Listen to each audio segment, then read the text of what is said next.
Hi, welcome to the channel. Today we are starting with the fourth form of excusitis, but my case is different. I attract bad luck. Recently, I heard a traffic engineer discuss highway safety. He pointed out that upwards of 40,000 persons are killed each year in so called traffic accidents. The main point of his talk was that there is no such thing as a true accident. What we call an accident is the result of human or mechanical failure, or a combination of both.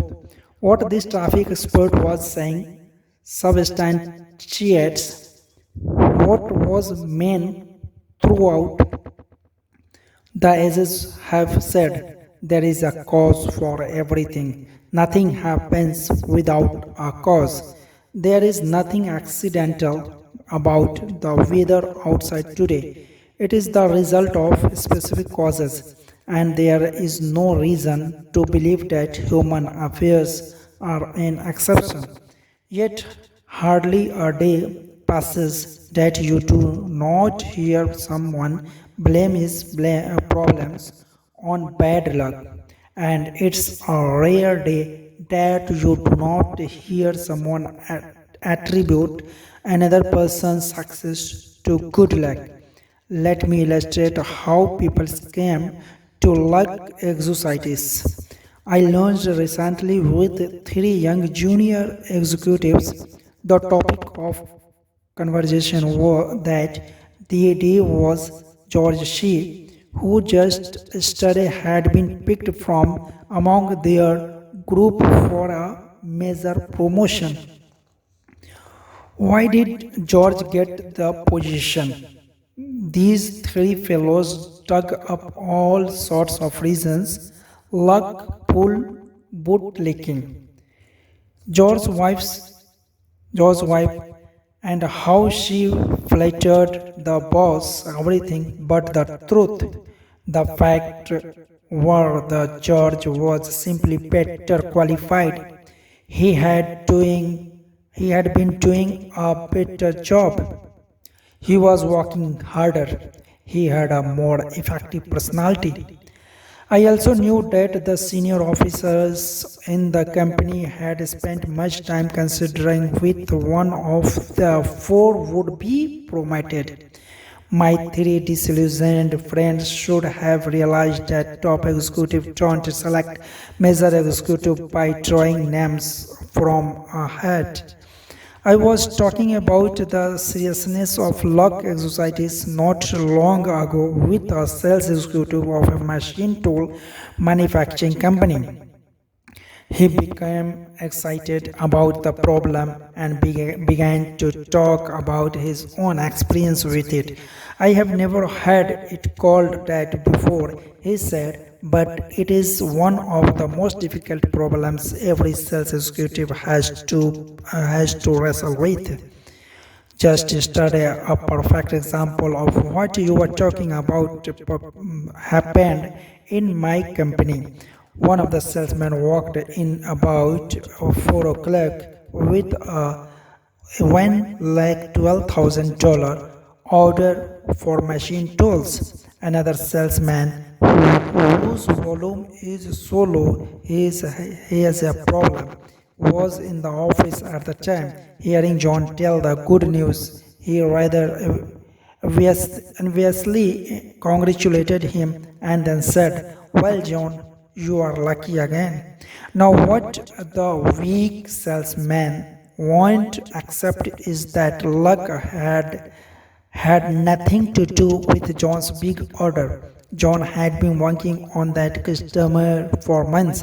He had talked repeatedly to a half dozen people out there. John had stayed up nights figuring out exactly what was best for them. Then he got our engineers to make preliminary designs of the equipment. John wasn't lucky unless you can call carefully planned work and patiently excuses executed plans luck. Suppose luck were used to reorganize General Motors.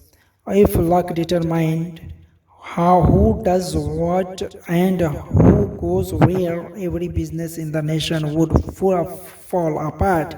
Assume for a moment that General Motors were to be completely reorganized on the basis of luck.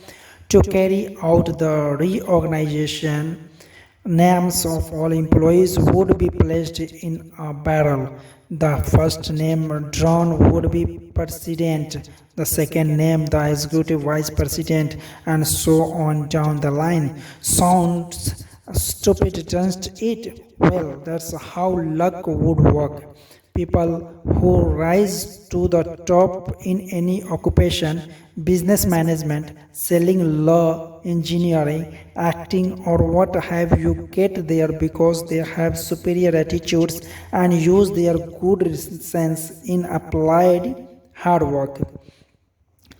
Now come conquer luck exercises in two ways. Number one, accept the law of cause and effect. Take a second look at what appears to be someone's good luck.